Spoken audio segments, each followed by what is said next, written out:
America, the possessed corpse James Shelby Downard, the cult of the great architect of the universe, JO2, which rules the dominant position, has succeeded, through secret artifice, in establishing a worldwide web of conspiracy, an occult contrivance for the control of the invisible empire, the one world government.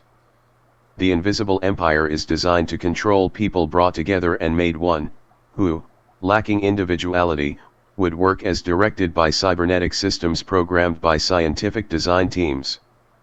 The design for control of humanity is called the master plan, one that is utterly evil in all of its ramifications. The plan is represented to the brain-dead as a precept of Christianity without separate races. The quasi-religious indoctrination is widespread, for the ruling cult influences every major religion in the United States. The master plan calls for subverting every moral principle. The planned corruption has succeeded to such an extent that ritual crime, which ties into the sex and death superstitions of the cult of JO2, is regarded with indifference by officials paid to guard the public welfare. Some officials are proselytes of the cult and others are simply on the take, but most are surfeited with what has been going on and just don't give a damn. Some people criticize me for writing or talking about these grave matters in too much of a satiric or mocking way. To these critics, offer this explanation: to paraphrase an old axiom, truths are sometimes revealed in jest. This process can be compared to a wake, where joking, drinking, feasting and dancing are performed around a dead body. Hence my attitude toward the American establishment, which has become a possessed corpse. The US government is called a democracy, proclaimed to be of by and for the people, but the ruling administration is really quite dead, and a police state specter has taken possession of the body politic. The animated, zombie-like of a truly evil empire, far beyond the clichés of science fiction films and the New World Order blather of Bill Clinton. The specter lurks in the secrecy, silence, and darkness of ignorance and crime, symbolized by a cave, vault, crypt, tomb, grave, in Freemasonry. Darkness conceals the mysteries of Masonic sorcery. This predatory specter was conjured by evil people out of the muck of their own subverted lives, and it is the unofficial apparition of the Department of Justice and the esprit de corps of the Federal Bureau of Investigation. It nurtured federal bureaucratic inverts who imagine themselves sucking the specter's pap, while the public is ballyhooed with their alleged fidelity, bravery, and integrity.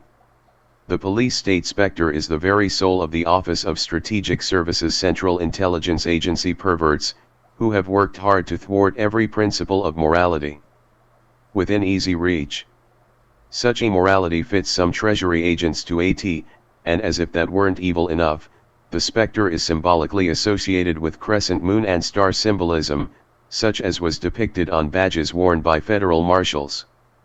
So, it is a small wonder that sex and death rituals have been so well hidden in the good old US of A. Sex magic rites have been modernized by mad doctors and crazy scientists who practice scientific sorcery with the help of the police state.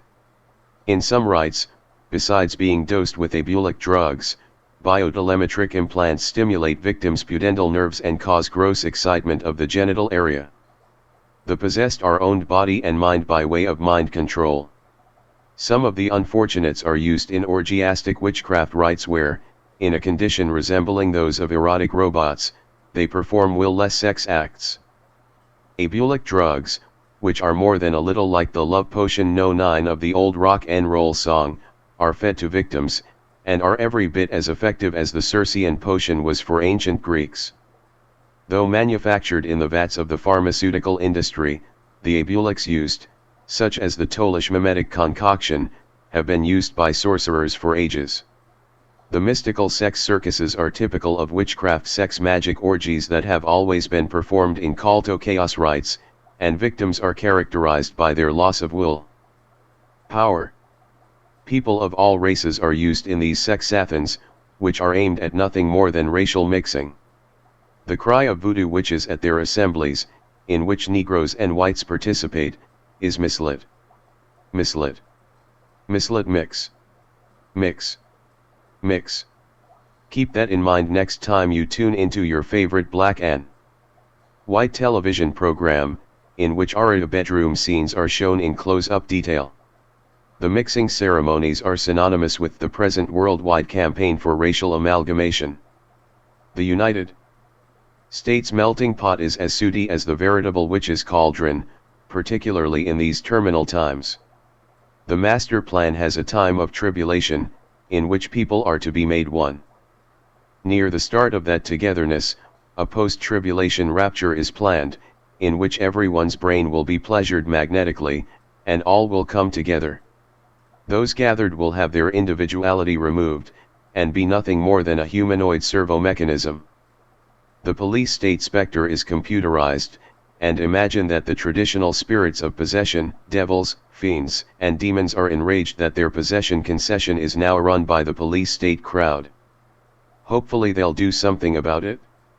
Supernatural spirits of possession relish soul food, and we ain't talking about sow belly or collards either, more like fillets of soul deep fried in the fires of hell. And the police state gorges itself on souls fed it in the twinkling of the all-seeing eye. Whether you realize it or not, the humor of this study has more purpose than might at first be thought. In old physiology the word humor referred to blood. This was one of the four cardinal humors that contained the other three, and their relative proportions determined one's temperament.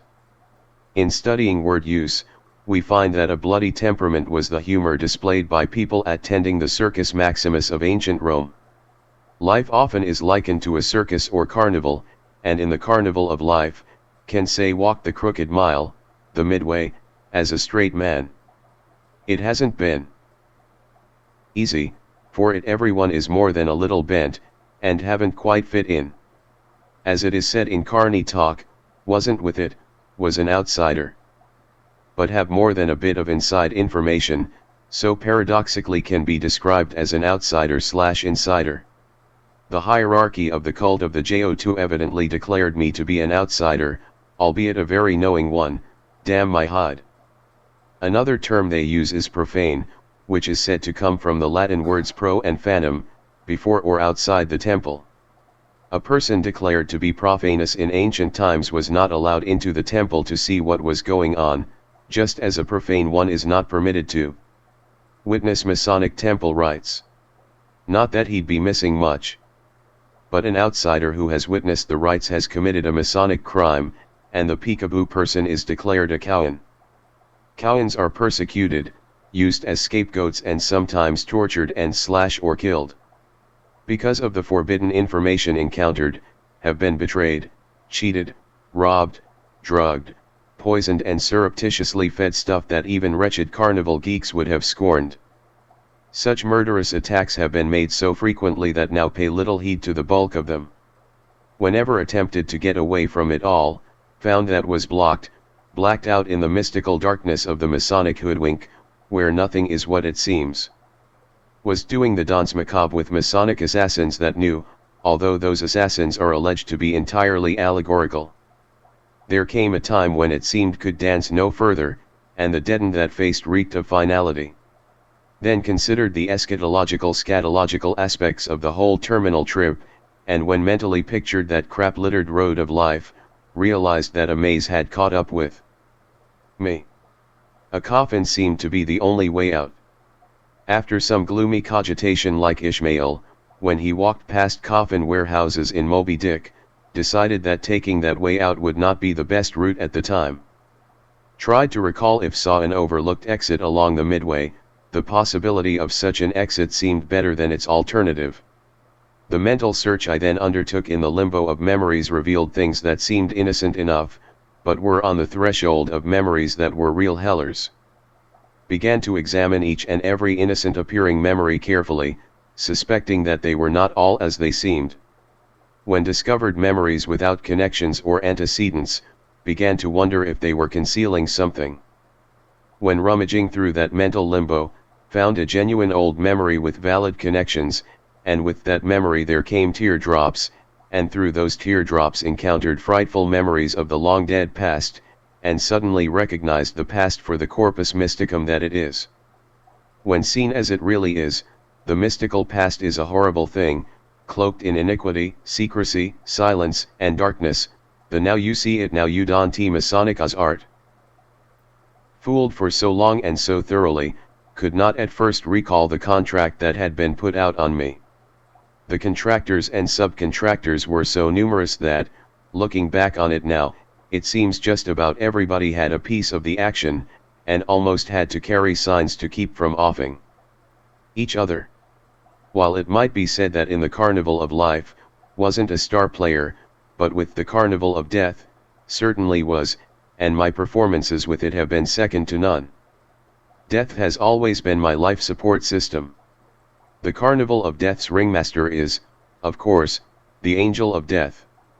Since other angels refused to play with the Death Angel, perhaps he empathized with me as a fellow outsider.